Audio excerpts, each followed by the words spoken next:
अजितदादा आजचा दुसरा दिवस आहे, अजितदादा विधानभवनात दिसत नाही, ही अशी चर्चा आहे की ते नाराज आहेत. तुमच्या या चर्चेला नॉट रिचेबल म्हणण्याला काही अर्थ नाही. थोड्याच वेळात अजितदादा सभागृहात येत आहेत. पहिल्या दिवशी सुद्धा सभागृहाचं जे काही कामकाज झालं त्या कामकाजामध्ये अगदी शोक प्रस्तावापर्यंत दादा उपस्थित होते. कालच्या दिवशी ते नव्हते याचा अर्थ वेगवेगळी लोक लावतायत.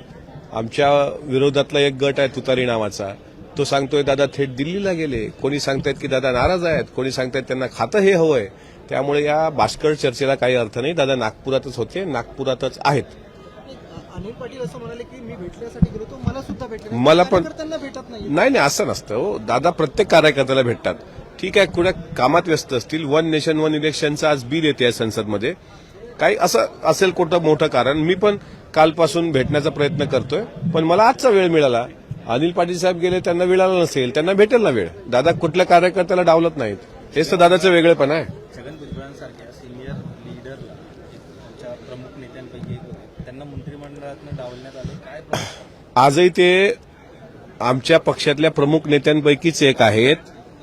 त्यांच्या नाराजीचा जो काही सूर कालपासून मी मीडियाला बघतोय तो त्यांचा सूर कालपर्यंत होता, आजही आहे. आज कार्यकर्त्यांची ते भेट घेत आहेत. पण भुजबळ साहेब हे नेते, वरिष्ठ नेते आहेत. त्यांचा योग्य तो मान सन्मान पक्ष ठेवणार आहे.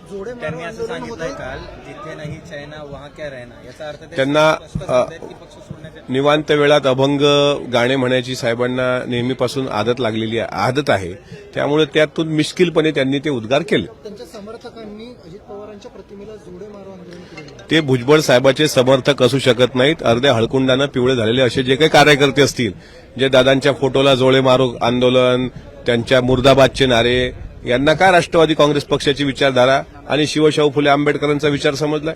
काही शहाणे तर म्हणतात की जातीवादाचा आरोप करताय अजितदादांवर. मग तुम्हाला काय कळलेत अजितदादा? या महाराष्ट्राचा आश्वस्त चेहरा आहे पुरोगामी विचारांचा अजितदादा. त्यांच्याबद्दल असं जर कोणी उथळ कार्यकर्ते मस्तीखोर पद्धतीनं बोलत असतील, त्याला योग्य ती समज भुजबळ साहेबांनी द्यावी अशी आमची साहेबांना विनंती आहे. बीडच्या घटनेवरती एक नाव सतत येत आहे. आज देखील विरोधक जे आहे ते पायऱ्यांवरती ते नाव घेऊन आंदोलन करत होते. तुमचे जे धनंजय मुंडे आणि त्यांच्या बहिणी आहेत पंकजामध्ये, यांच्यावरती डायरेक्टली आरोप केले जातात. त्यांना अटक करावी, त्यांची चौकशी करावी. कोणाची चौकशी करावी? धनंजय मुंडे जर त्याच्यात सहभागी, काय संबंध आला? कॉन्टॅक्ट आहेत त्यांचे, ते लिंक आहेत असं सांगितलं जातं. धनंजय विरोधी पक्षनेते अंबादास दानवे यांनी थेट मागणी केली आहे, वाल्मिक कराड यांची यांना अटक करा. वाल्मिक कराड हे धनंजय मुंडे यांचे सहकारी राहिलेले आहेत, अजूनही आहेत. बरोबर आहे ना. एखादा व्यक्ती एखाद्याचा समर्थक असेल आणि जर तो दोषी असेल, चुकीचा असेल, तर त्याला उचलण्याचे आदेश सरकारने दिले. काल देवेंद्रजींनी ज्यावेळेस अंबादास दानवेंनी हा मुद्दा सभागृहामध्ये उपस्थित केला, त्यावेळेस स्वतः मुख्यमंत्र्यांनी सांगितलं की यामध्ये एसआयटी स्थापन झाली, यामध्ये तिथं पथक गेलं सीआयडीचं, विशेष पथक त्या ठिकाणी रवाना केलं. जो कोणी दोषी असेल त्याला उचललं जाईल. आता वाल्मिक कराड तिथं दोषी आहेत. जर ते दोषी असतील तर त्यांना नक्कीच कारवाई होईल. पण त्या आडून धनंजय मुंडे साहेबांवर अशा प्रकारे जर विरोधक टीका करत असतील तर यात काय तथ्य काय? म्हणजे मला ते यांच्या बुद्धीचीच कीव येते. स्थानिक नेतृत्व त्यांना पाठीशी घालतंय असा थेट आरोप आहे त्यांचा. नाही, आरोप करायला काय असतं? कोणी आरोप काही करतं. उठसूट आरोप करणं आणि त्यातलं तथ्य या दोन वेगळ्या गोष्टी आहेत. जे काय असेल ते पोलीस चौकशीच्या अंती समोरासमोर येईल.